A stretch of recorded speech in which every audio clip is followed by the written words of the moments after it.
Okay, guys. So I want to do some real brief introductions again. I know this is getting old, but it's always a pleasure for me to hear from everybody about their why. So if you can give me a little bit about your who, what, why, where, and how you plan on impacting. I'll say focus on Executive Order 9981. So let's start with Christian, if you can, since you're the new guy. Give us your why. Well, my reason for learning to gain new skills, to have more experience with others when it comes to putting any film, even with this one. What I believe I can offer you guys is the creativeness and putting up concepts that are acceptable and consistent to the whole idea that we're putting out. The things I have for our skills are in Photoshop, Illustrator, pretty much anything that's Adobe related. And for me, the only thing I can offer too is a little bit of editing skills when it comes to the film, depending on what it is. Good, good. Hey, man, you don't have to get too philosophical. We got the gist of it. Shane, if you can, and if there's any chance of us seeing your visage, it helps for people. Yes. One moment, I'm almost here. You may be. And sometimes again, just showing up on the video for a few seconds, it gives me a chance when I'm recording for everybody else to know what it is that they missed out on, man. Because your energies, really again are going to definitely be more video than anything. People will get a lot more energy from all of us if they can see our sincerity as well as our authenticity as to who and what we can bring as far as energy to the table. So again, I appreciate anybody can put that video up, man, because I know it's kind of tough when we're on our PJs, man, to show up on screen. Yeah, you got that right. Yeah, so go ahead, Shane, tell us a little bit about your why, man. Thank you. Well, it's top of the morning for me, and thank you. It's always a pleasure. But my why, especially as it relates to this Executive Order 991, is the fact that, yes, I have a background in basically training and marketing and developing training systems to try to enhance the bottom line, try to increase the amount of engagement and the amount of follow through to completion. And part of my why as it relates to this particular project is the fact that there's a lot of members of my family who did serve in the military. And I chose to go on a different path. I went in business and entrepreneurship. And so my grandfather served, my father served, my brother served. I have cousins who served, Purple Heart recipients, just real heroes. And spreading the education, getting more people to connect with the information, I believe is another way of providing service. So that's another why to connect to. And I like to get in wherever I can fit in when I have an opportunity to work with so many talented and passionate individuals. Man, thank you, Brother Shane. Thank you, Shane. Okay, I'm going to start with Eduardo. If you can, Eduardo, let us see your video. I know you popped in there for a few minutes. Hey, how's it going? Pretty good, man. Hey, man, if anybody doesn't need to be sleepy, man, you're on the East Coast. It's 11 o'clock where you are, man, unless you were partying last night. You might have been, man, but hey, wipe it off, man. Come on now. Yeah. Eduardo, yeah. So you're in Florida, man, Miami. What's the weather like out there right now? It's 100% sunny. There you go. Well, it's 100% sunny here in LA too. So okay. It is now? Okay. Yeah, right now, we got you. That's great. Yeah. How's it going? Well, I think most of you already know me. I'm Eduardo. I work on mostly video. I've worked on TV commercials and documentary stuff, even some that ended up in Netflix. And about the 991, personally, I don't have anybody that served military or American Army, but personally, I'm just like history like addict that always want to make like something new or looking for something that I've never like documented. And with my I would call it, I don't know if you call it talent, I know I can make a great video about it. And I'm glad to work with a big and talented group like you guys.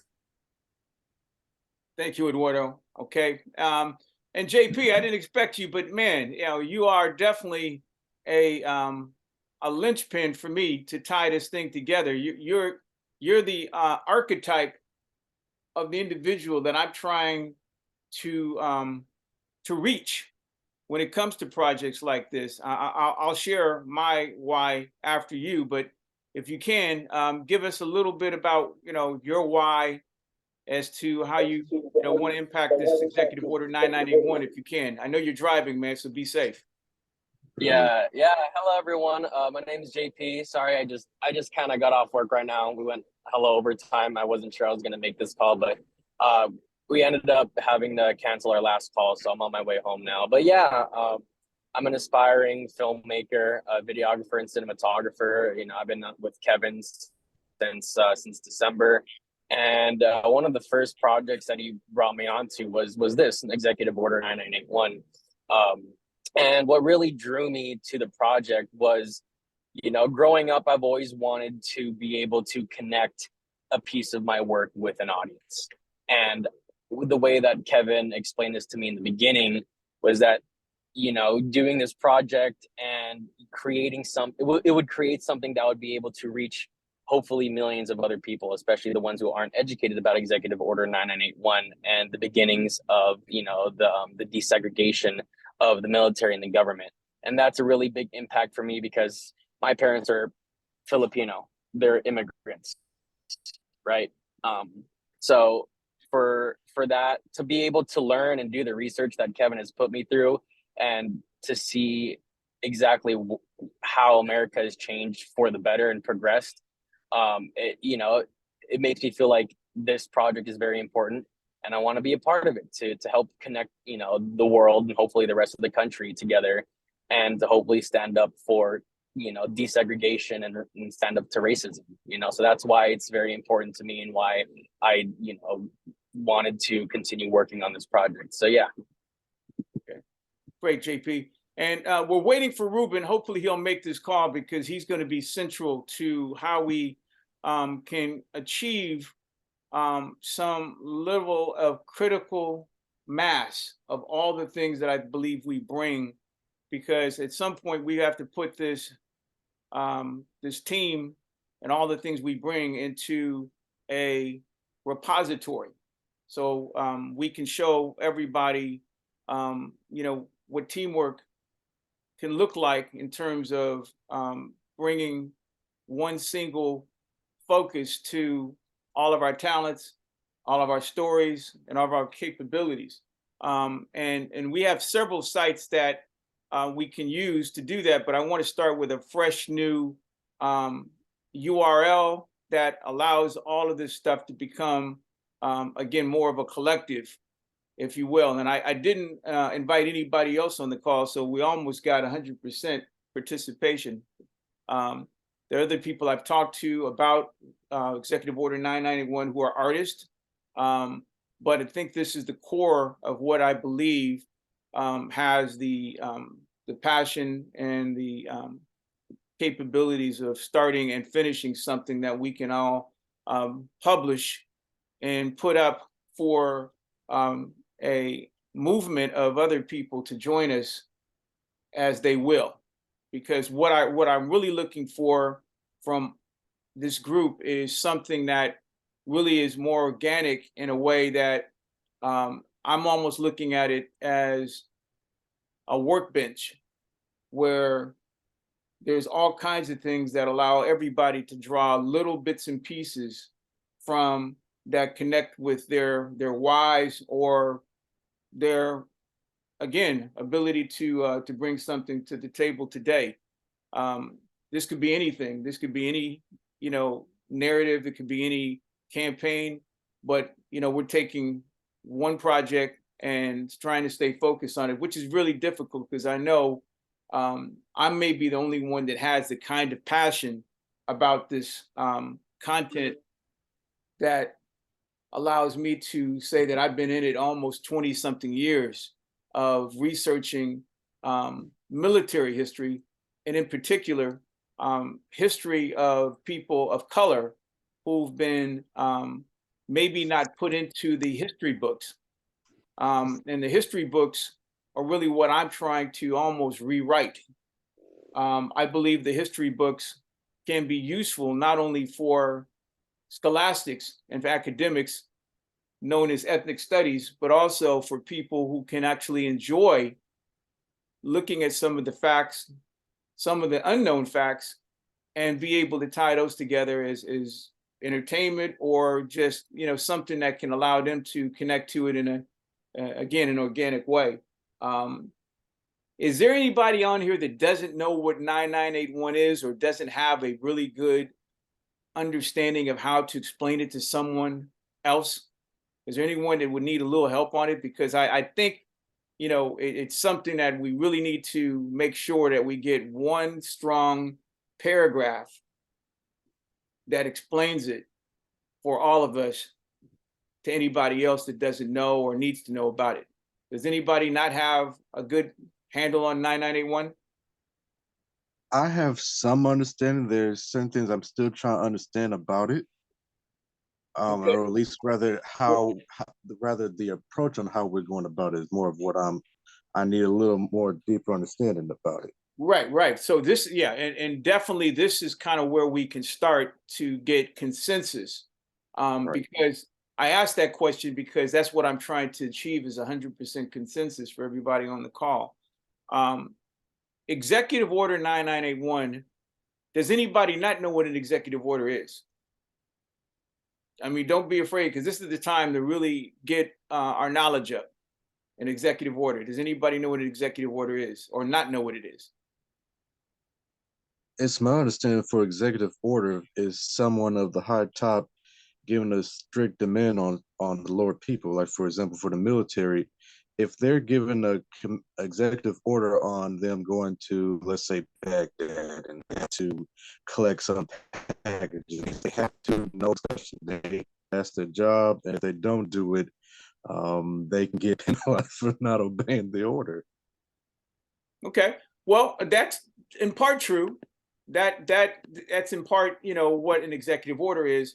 But let me, I'm going to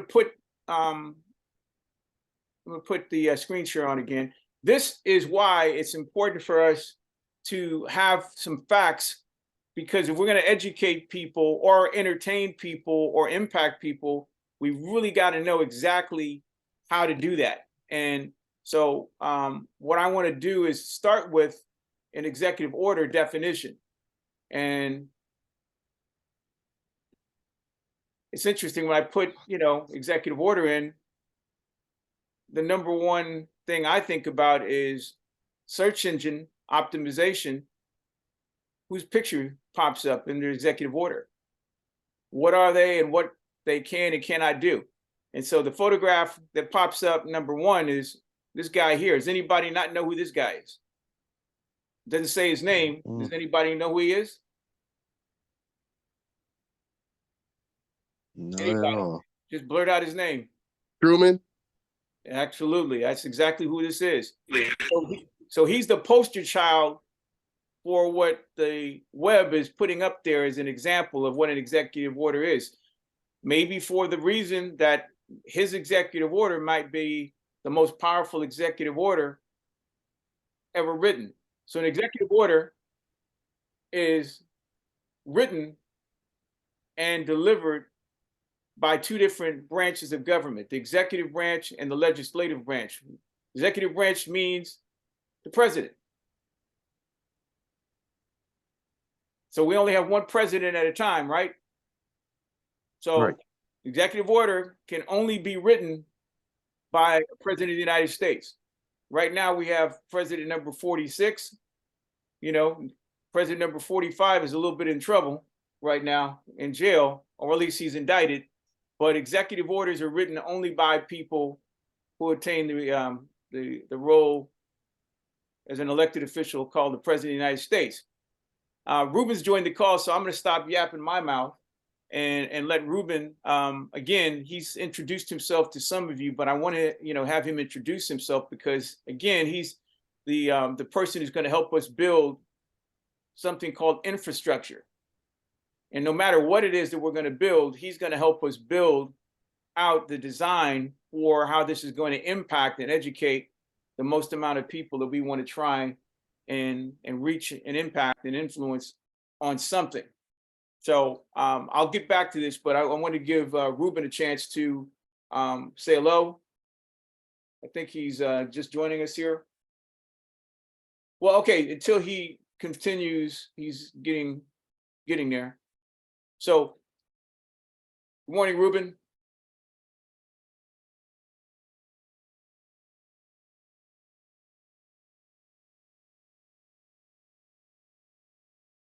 Okay, I'm going to take a few more seconds until Ruben gets on. Ruben, when you're able to, I know you're driving, just unmute and let us know that you're okay. We see a steering wheel. I hope that's a steering wheel. Okay. Okay, nobody's laughing at my jokes. All right, anyway, so as we were talking about, so there's two levels of government: executive level, which is the president, and the legislative. Does anybody know what the legislative branch of the government is? No, yeah, Okay. I thought So the that legislative, so like there's two branches of the government that we all need to know about. And this is important. Every single one of us should know.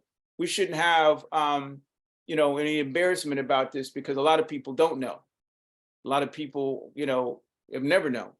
But the executive branch is the president, and then the legislative branch is what's called Congress, which represents, again, all the people who we elected into office who write our policies and laws. And they're made up of the Congress and the Senate. And so the president writes it, and the Congress, the legislative branch, ratifies it. It means they put it into law.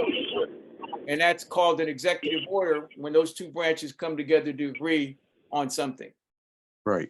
I think that there's been almost 800 executive orders to date.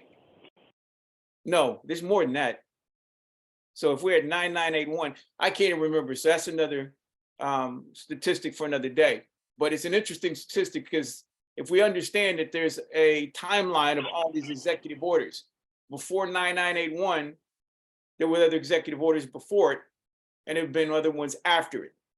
So if we understand that these are the things that are the policies and laws that all of us, have to understand and are governed by, then we have to have consensus that that's important.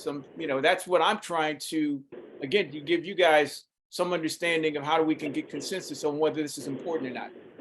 So if we're educated and we understand that it's something that we can rally around, I want to make sure that that's the first point. So executive orders are what we're doing here, building infrastructure so that we can educate, impact, maybe even entertain people about this particular executive order, 9981. So Truman wrote executive order 9981 for a reason. But Ruben, are you with us? Okay. Can you say hello? Yeah. I'll take it from here, so you don't have to talk much because I know you're driving. But again, if you can, again, bless us, because you're the person that I want to be able to have maybe listen more than talk about what it is we're looking to get done. Any comments or anything you want to say, Ruben, before we start talking about what our yeah, can you hear me? Can you guys all hear me? Yep. How are you doing? Kevin? We got you. Good morning. So I apologize for being late. So Kevin, I'm just curious in terms of how this may multiplex with recruition, and recruiting was always something you always had your finger on the pulse of campaigns, and So I'm more curious how this is going to sustain and actually help you build, maybe some perception for any of the other ongoing and possible, contracts. Can you speak to that with respect to that? And Ruben, that's a very good way to start for me, because it ties together. The reason why everybody's on this call is I think that's a very powerful word for me, is recruitment. And I plan on using that word all throughout everything we do, because in essence, everybody on this call, including Ruben, I and Dakar, our foundation have recruited you. And that's what executive order is probably one of its linchpins is it's really trying to tie together the country on a policy and a law around recruiting people to adopt this policy and law. In my case, I'm trying to recruit people for work, to work on something common, to work on something that we can all be proud of, so that at the end of the day, we can actually have credit for building something, designing something that somebody would pay for, or if they didn't pay for it, they would give us a high amount of credibility for doing and completing the work. So I've recruited you guys as an apprenticeship program to help us create marketing campaigns. This particular 9981 is just one example of a marketing campaign that we you guys have been recruited to help me figure out an organic way to get this 9981 off the ground as a marketing campaign. And it's not my idea of how to do it as much as I know we have the opportunity to find a client. And I think the client still being developed as somebody who could actually pay us. But I know that there's one client who's been identified as an ad hoc committee of people who come together who don't have the official capacity to sign off on a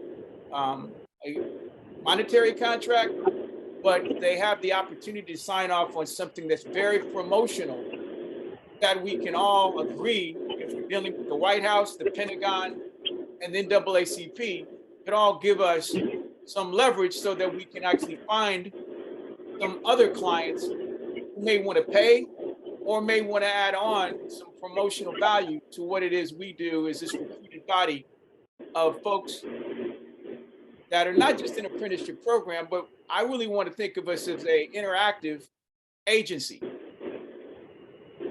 So if we look at ourselves as an agency to find clients, we're now looking at 9981 to become that campaign that will have maybe multiple clients. But the one thing that it really revolves around, this executive order, is something that I'm passionate about, and Ruben's helped me with for almost 25 years, which is this idea of service to this country. And so I, been enthusiast and, kind of having Ruben help me build websites and social media marketing campaigns around content that I either own the rights to or artifacts that I've digitized and curated and have put into certain websites and silos that we can all draw from, so that we can actually start, figuring out, how to not start from the beginning. And we have some credibility with what it is that I think we can do to create some momentum and some platform credibility for people to say that, hey, we can take the reins on this thing. And I don't think there's anybody that can challenge us. At least I don't think there's anybody on the planet that can challenge us to say that we're not a subject matter expert on service to the country from a diversity standpoint. So Ruben's helped me. Kevin, can I? So go ahead, Ruben.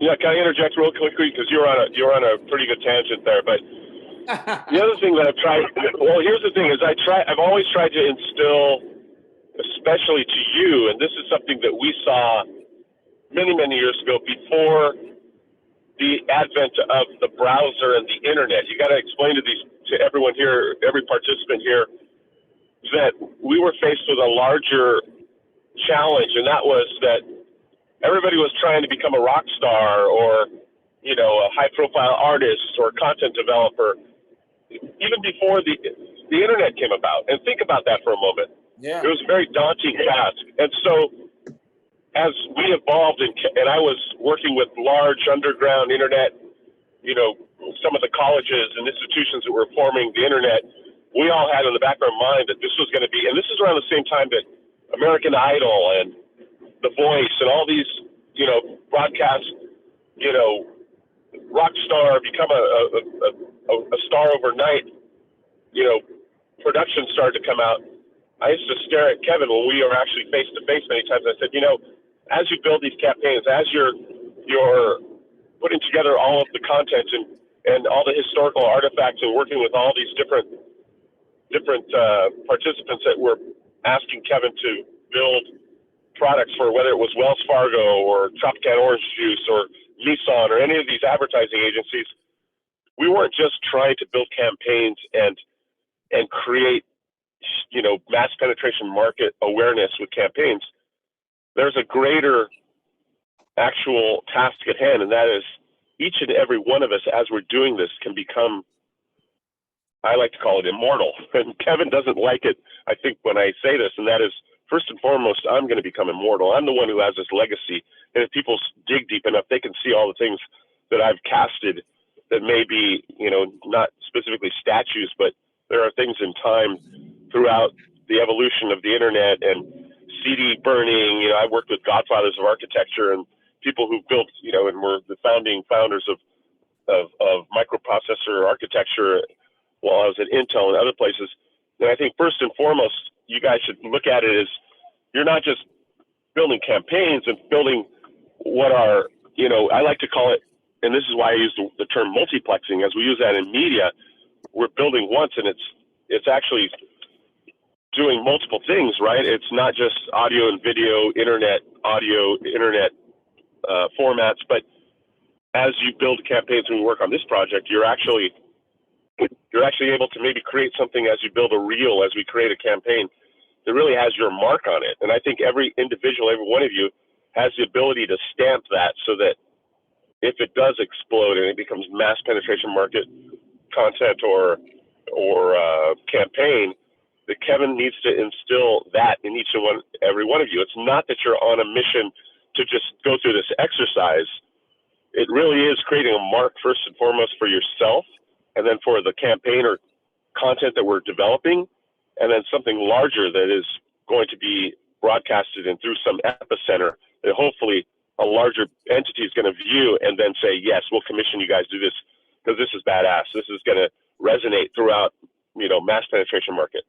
Wow. So does that make sense? Thank you for that. That's very powerful because, yeah, I mean, I've been doing this, you know, gee, I said 20 to 25 years, and I just looked up American Idol. It started in 2002. Some of you guys weren't even born then on this call. So, and Kevin, you know what's funny is that when I was sitting at the labels, when I was with Universal, and I was, you know, I was just an advisor with some of the VPs. You know why they had recruited me? You knew this. You understood this. Because they were all trying to build the same thing, no different than what the military is doing, no different than what other entities are doing. They're trying to create campaigns. They're trying to figure out how to penetrate mass market media to get lots of people to view and to buy, but at the same time, they're trying to recruit, but not just recruit. They're trying to figure out how to pull in the next, you know, deal, the next artist who is just killing it. And this was during the advent of the internet, but even before that, they were doing it out in clubs and out at events where they were pulling in new acts, you know, new bands, new singers. And it's always been a challenge and I don't care what vertical you're in. This is what I'm doing right now in another vertical with sporting goods and retail. So keep that in mind, that it hasn't changed. It's just evolved to be much more rapid development. And the opportunity is even bigger and better for us and young technologists like us. wow, that's crazy. Yeah. And And guys, this is how crazy this is. I don't want to use the time to show you how far Ruben and I go back with early online, let's say marketing, multimedia marketing opportunities. But we started when I used to be called DakarInteractive.com, then .org. Ruben has always hosted my content. He has his own servers, which is really powerful, but he has hosted this effort for almost 20, 25 years on his own servers. And what he's taught me is how to build at least on the front end, how I can participate in the design of creating a repository for all the content over the 20 years by teaching me how to post in my own blog using WordPress. Is there anybody on this call that knows how to put together a WordPress blog? Anybody? A little, but it's Okay. been a while since I've even used WordPress. Right. So I mean it's interesting because I don't know that WordPress is obsolete. Hey, Kevin, can I ask a big favor? Sure. I think you need to back up. It would be very powerful if you explain to them very quick, all of the participants here online, how it's not, you're jumping right so far ahead that I think if you were to break it down to where you talk about press kits or maybe the, junkets or things that were before WordPress, but they're equivalent to back before we had the internet. And I think if you broke it all down, and they all have two things in common. One, they were what was the industry standard to get your content and something out to the media and to the individuals who were necessary so that you could get a deal, right? Mm-hmm.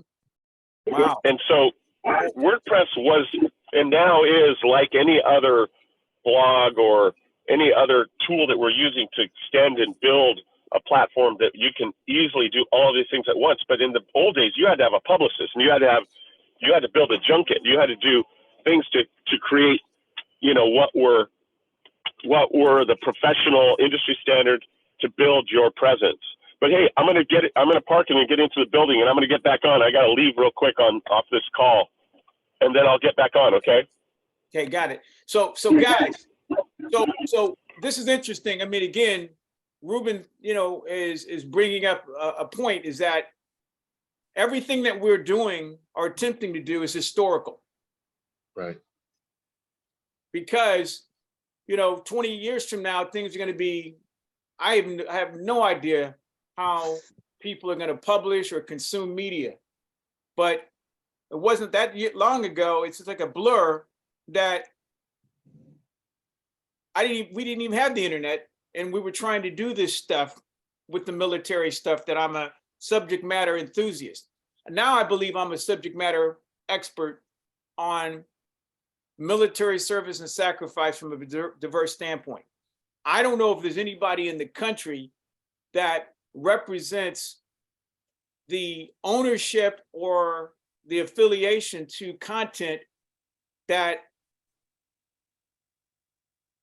connects to a timeline of military service and sacrifice from a diverse point of view that I can publish and I can prove that I have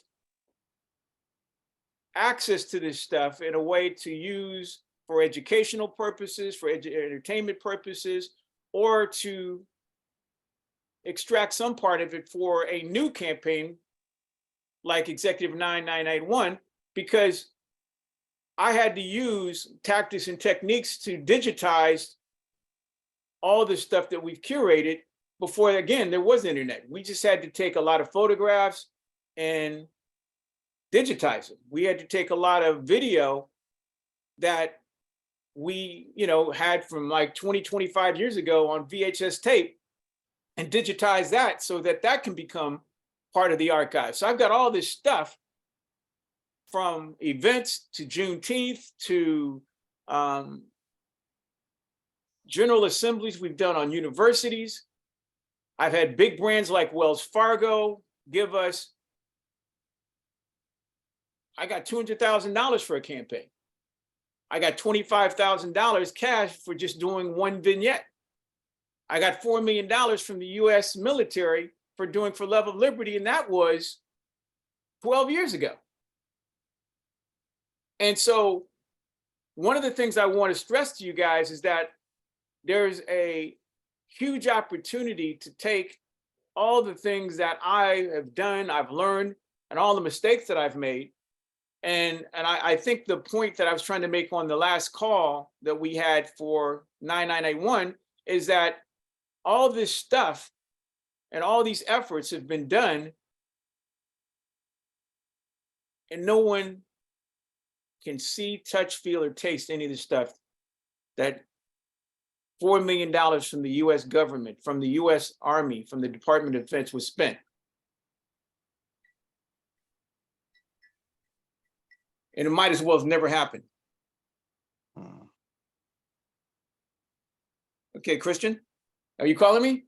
No, I'll just respond to what you were saying, and Oh, you know, okay. So literally so the problem is that I don't want to duplicate the mistakes of my past and Right. what it is we're going to do next.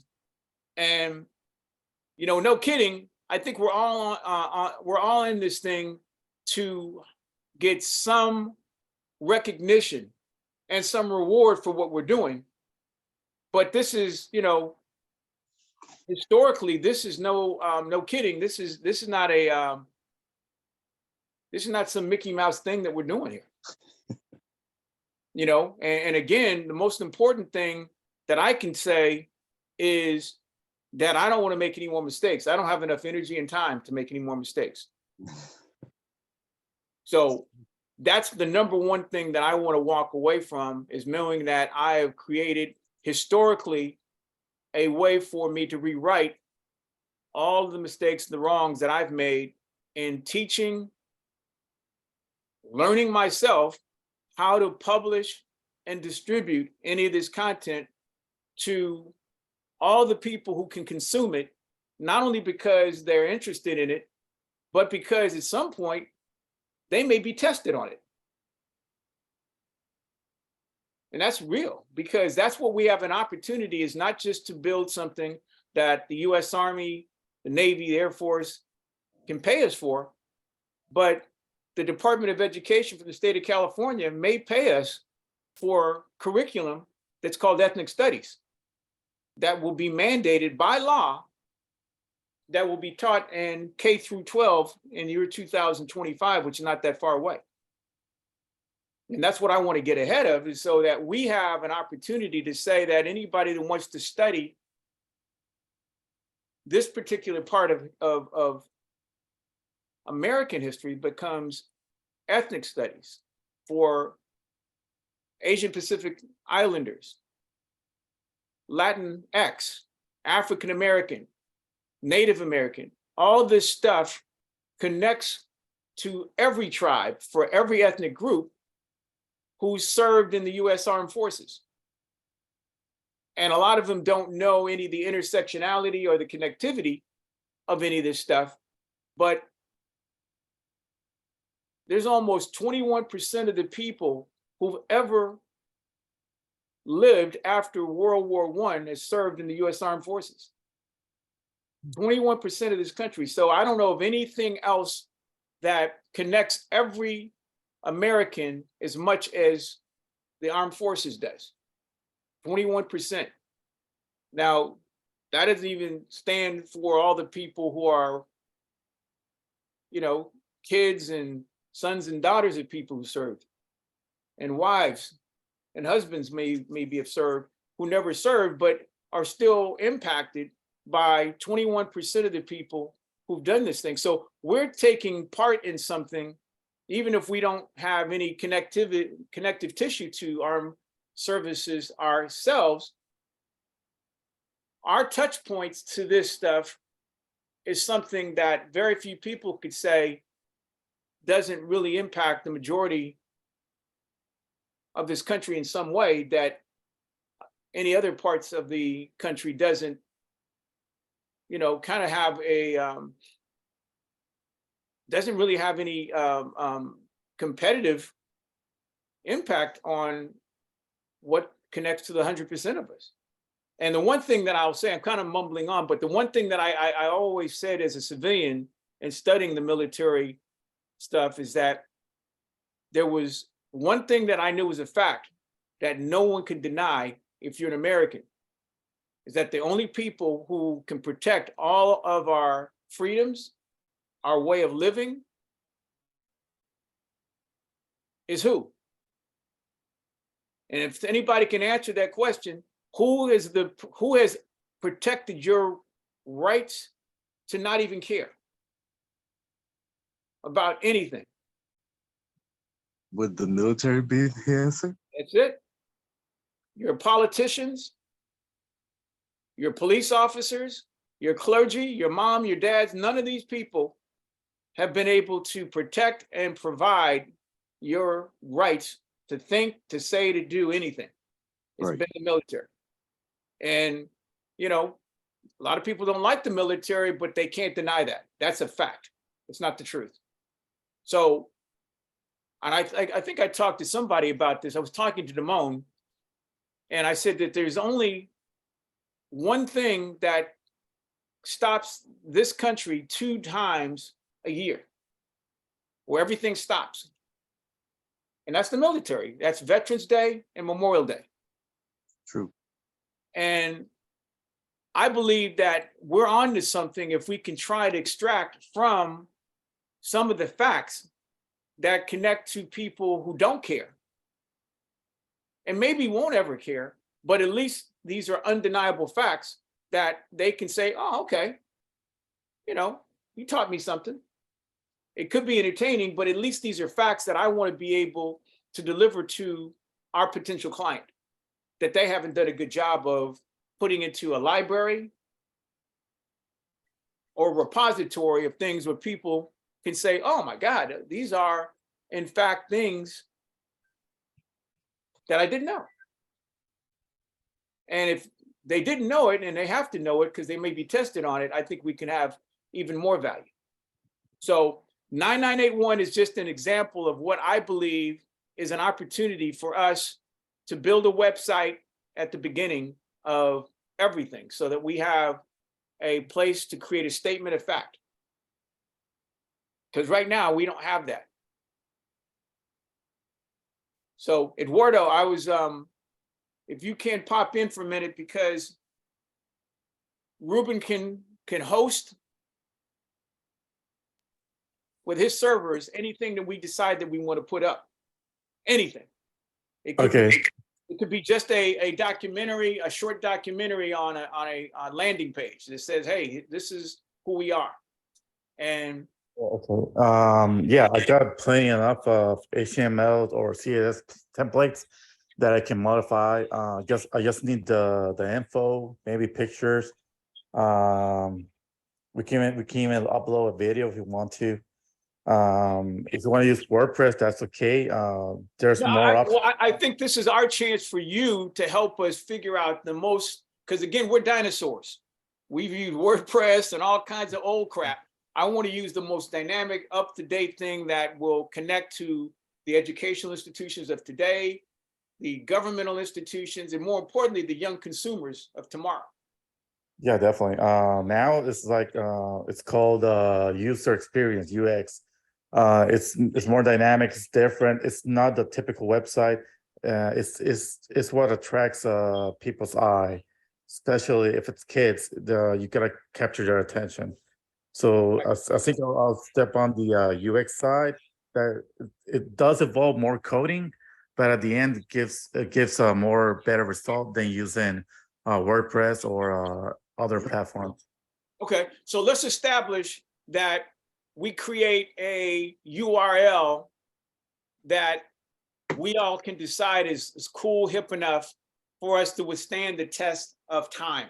Because let's do this not just for today, but for the next 10, 20, maybe 100 years? What would be something that you think as a name? And we don't have to do it today, but at some point, that's what I want you guys to think about. What's going to be the name of this thing that we have Ruben host and serve as our digital identity? So just be thinking about that. That's the number one thing. And then what is it that's going to be the user experience? When people get there, what are they going to see? What are they going to hear? What are they going to feel? What's going to move them to be able to get to maybe the 5 buttons on the top so that they can dig deeper? You know, because Executive Order 9981 may not do it. I don't know if anybody wants to see Harry Truman on the front page.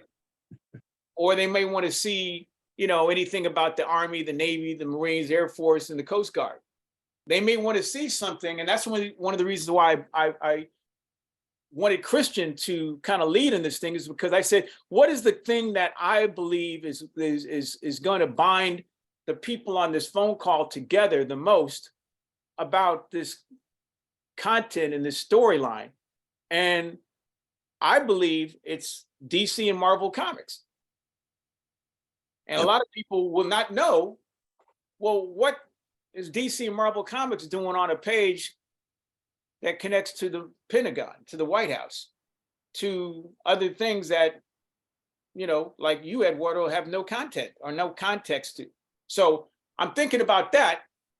And, you know, what iconic picture thing that can we create that says, wow, look at this. This is cool. This looks like something that I would consume because it's the next iteration in the universe of Marvel or DC, but it just happens to peel back the layer. You peel back the layer and it's all this other stuff that I didn't know, but still looks cool and hip until it doesn't. Right. It becomes more fact-based. And then, you know, at least we got people to, you know, to enter in. And I don't know if you keep them in, but that's not what most advertisers are looking for. They're looking for a flashpoint. They're looking to try to get them to click through. Maybe not to serve or to sign up or to join the military, but at least in order to engage them in a way where it says, well, tell me more, until you know, basically drop them off and, you know, hand it off to somebody else that has more interest. Again, Right. people we want to have as the receivers of this are the people who we know are going to be interested.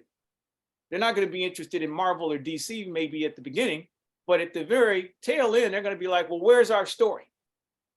Well, our story, the entry point for our story is embedded in something for generations of people who never knew or never will know that we're connected to the military through our interest in Marvel or DC Comics.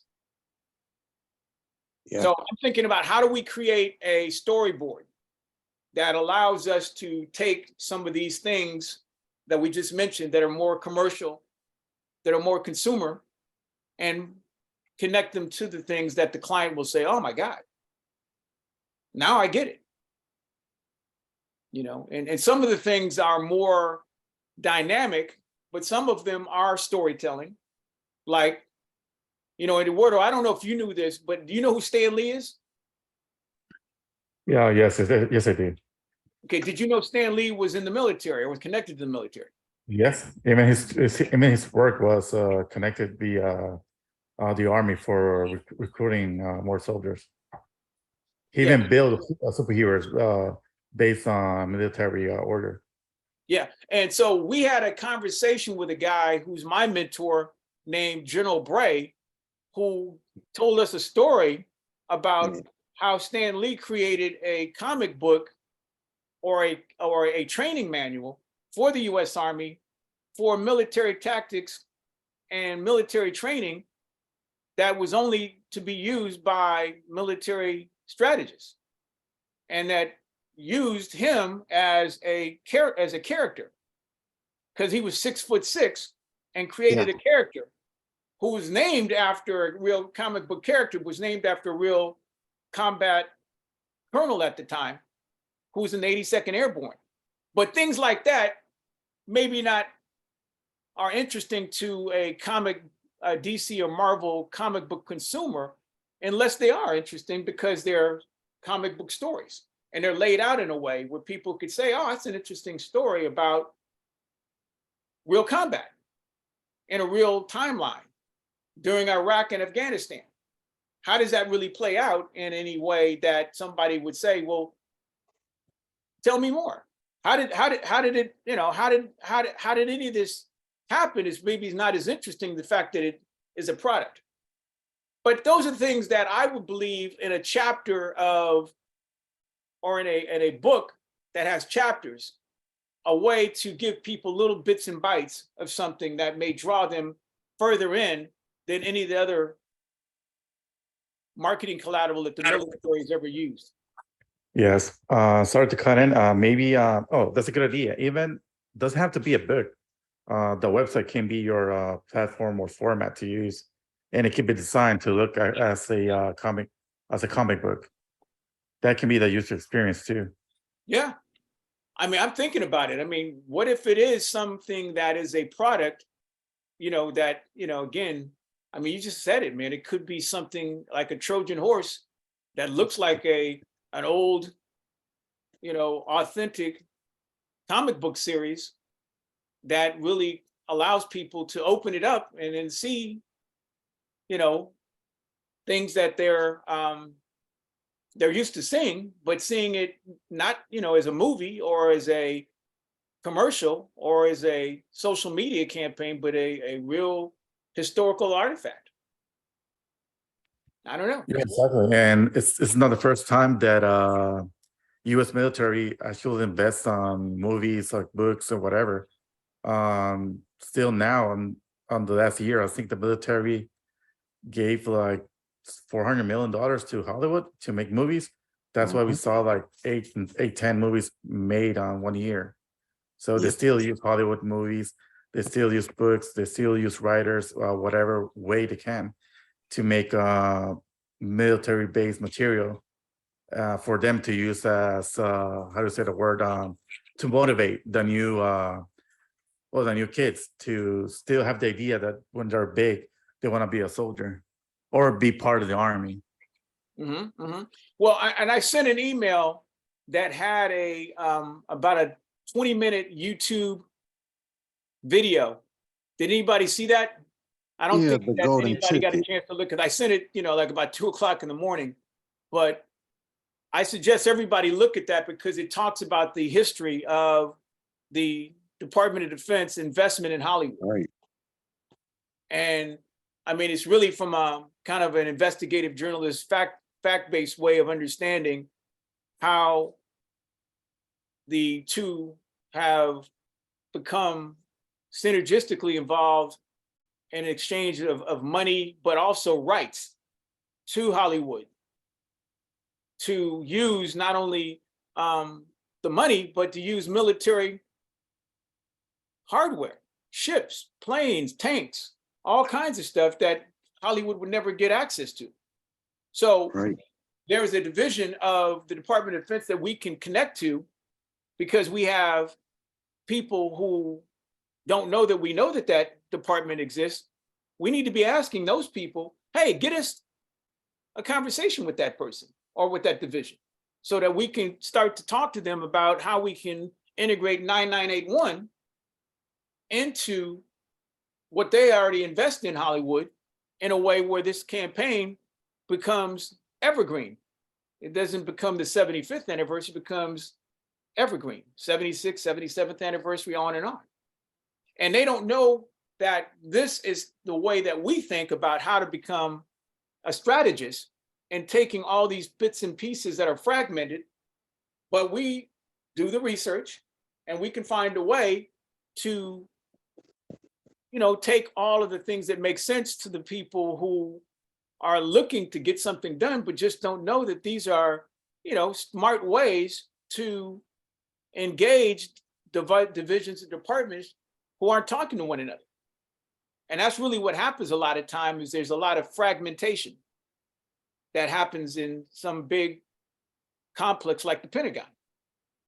But you got this one division of the Pentagon who deals directly with Hollywood, with advertising agencies. And in this 20-minute video, they did mention a little bit about DC and Marvel, but not a lot.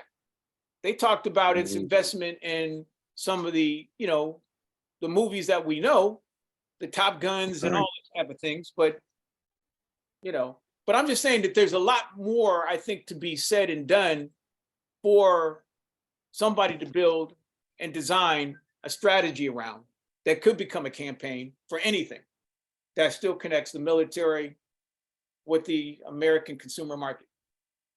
So I believe that, we start with a website, a cool website that looks like it's more, again, for young people that they'll never be able to reach or touch, but would consume animation, anime, comic books, anything that doesn't look like somebody's trying to grab them up or snatch them up, and put that out there as a way to show them that we have an understanding of how we can penetrate. Right. And there's more than one way to penetrate, but at least this is something that we can bring back to the Executive Order 9991 campaign people who we'll be talking to in another week. And I'm like, oh my God, okay, this is just not 9981 graphics and storyline and old fashioned, PDFs and, and even storyboards. This is something that they will say, okay, we don't understand it, but what's the ask? What's the need? Well, our ask is for you to give us contact to the people that you have relationships with in the Pentagon that deals with Hollywood, to the individual branches who have agencies who have spins. In a perfect world, those ad agencies, and Eduardo, go ahead, because I know we're running out of time, but go ahead, Eduardo. Yes, sorry about that. I gotta head out right now. But yeah, what you said about the part of getting creative, getting maybe a character, the Comic-Con, look as a comic book. I'm all good with that one. If we have somebody in the group that, I don't know if they are good with drawing caricatures or that type of stuff, will be great. And I can make a look at the website as a comic book. I think we could do it. I know the end part of military, they want to recruit, so I think we gotta make it some way, explain it to them in what way our work's gonna make it help them recruit more people. But I think that 991 is like the good way to go with it. Okay, and then Eduardo, thank you. And Christian, you'll take us out. Yeah. So to what Edward was saying, I believe that UX was going to be a good idea. And I think what would help, one is to make it like an interactive thing with the public. Because what people like about social media and everything else is that you get to have information quickly. And I think just to give people to come into this platform that we want them to not only understand, but appreciate the efforts, a comic book would be a good idea, even a downloadable one. While comic books are no longer tangible as it is right now, even still, the second best thing is to have it digital. So if we have a download copy for them, even if they don't too much understand everything on the website, by them having that comic book, they're taking it with them and they're allowing them to read what these characters are. And I think far as the approach far as a comic book, one thing that Stanley put out that made his comic book so effective, even though a lot of some of his characters were military based, but even still, the reason why it worked, because it wasn't about their powers, it was about what was behind the mask. And what was personal about that was, it was about the human being that even though he or she got all these magical powers, they were still human beings dealing with angst, they was dealing with personal issues, and some of them were mental issues that they still haven't got past, even though they're able to save the world. And I think if we approach that with the military having characters who have real issues, even though they're pretend characters, I believe people be more intrigued because, like, I recognize this guy, I recognize her. she fits me. I go through those things. And so while they're seeing that, even though they never put up a gun, even though they never serve, they can say, you know what? I may not understand the military, but because I relate to this character, I want to dig more into why they do what they do. And maybe by a relationship that makes them want to say, you know what? Maybe I can understand why the military is important. Maybe there's something to it. And maybe had I not read this comic book, I never would have known this information. And I Man, think if we do it that way, it'll work. So I think what Eduardo was looking for, can you, if not storyboarding it, can you copy and paste any character that you believe is emblematic of somebody that could even be a series of characters, but at least one person that can lead us off, or a series of people, if we had like 4 or 5 of them that are emblematic of the most complex or interesting characters who have military timelines, whose faces behind those masks represent relatable characters to young people. I can name you 3 right now. And maybe definitely mix in a woman in there, if there's a woman character. I definitely have one. I don't know if you saw the PowerPoint that Oh no, I gave did. you. I did. That's what I'm saying. Is that I'm thinking if that is the dream team of people who can help to allow us to all know that we all are relatable to one thing, and one thing is serving on a team or whatever, a team of people. So yeah, so whatever you can do to get something to Eduardo, I think that's where we can start to see if we can publish something that looks like a landing page, where we can start to figure out how this becomes a storyboard and other features of other content that can be put behind it. But it can still be branded as a series or an excerpt of what 9981 could be, like the Dream Team 9981 series or whatever. I don't. I believe we can make this work. I mean, 'cause just really thinking about it, it's fitting that you're bringing it up about the combos, because the way I see it, far as putting it out, I think the issue is not so much on the younger viewers, or even people of my age, know anything about military. I think the issue is giving them a reason to know. Because I think after watching TV for so long, I think we got an idea of what it is.